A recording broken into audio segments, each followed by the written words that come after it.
of the neatest things about living here is that it's like the village, it's like a village, that everyone takes care of each other. It's a community. More and more people long for that sense of community, knowing their neighbors. Both my parents immigrated here from Holland. And in Holland, it's pedestrians and bicycles are just a major form of transportation there. And that's what I envisioned for this. A cute little European village.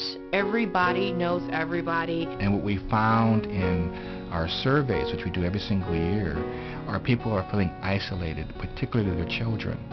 But in the Highlands, they took that into account. So you have a series of neighborhoods that form a larger community. It's extraordinary. Being able to walk down the street and say, "Good morning, Bob. Hi, Mary. How's the little baby today?" And, "Oh, isn't he getting big?" The first thing you notice about Issaquah Highlands is the streets are smaller.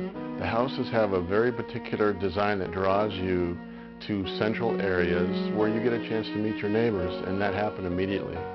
I pulled up in our car and was immediately greeted by someone who asked how they could help. You could just tell it was a real neighborhood. When we were looking at the house, people were walking by with their dogs and their strollers, and that's what I want for us. That's what I want for our kids. We were in our house for only 10 minutes, and our neighbors across the alley came over and presented us with a big bottle of wine and welcomed us with open arms.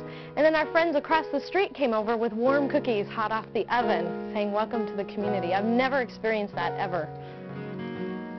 You can't emphasize too strongly that an urban village is just more than architecture. It's the people. It means community. It means that I will know my neighbors, not just necessarily the people next door to me, but I'll know people in the neighborhood. There is a pattern that's emerging all over the country. There are architects that have decided that it's time to go back to the way we used to live. A lot of people say, well, you either have to put everybody in high-rises in Seattle or you're going to sprawl all the way up to the Cascades. Well, there is a third way, and the third way is to do compact urban villages that attract people, cluster them in a way that protects the environment, minimizes the use of the automobile, and really enhances their quality of life. It's a combination of having a village and then the wild areas right around it. So you can go from your home and just down a short way into a setting like this. We can walk for 5 minutes and be in the woods, not 100 yards from houses, and feel as if we're in the wilderness. I think it'll be great once we have kids, with the parks and, built-in babysitters with the older kids.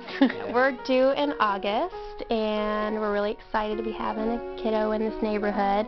There's lots of opportunities to meet people that have young children as well.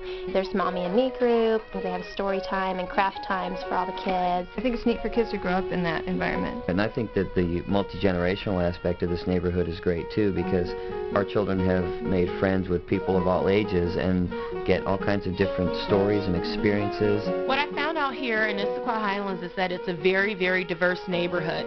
You meet people from different backgrounds, different ethnicities. It's like living in a mini United Nations. It's very exciting. Diversity is probably the biggest thing in an urban village.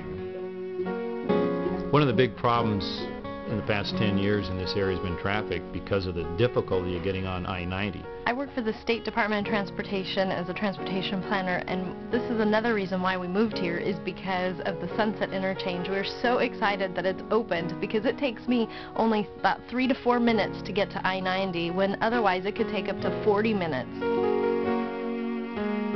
It's been very carefully planned. We have a very strong feeling that we have something really special here, and it's very important that we protect it as we get larger and grow. If they put as much care into the community that they are now going to reside in, that reflected as much care and concern as the people who developed it, it'll be as near perfect a community as you're ever going to see.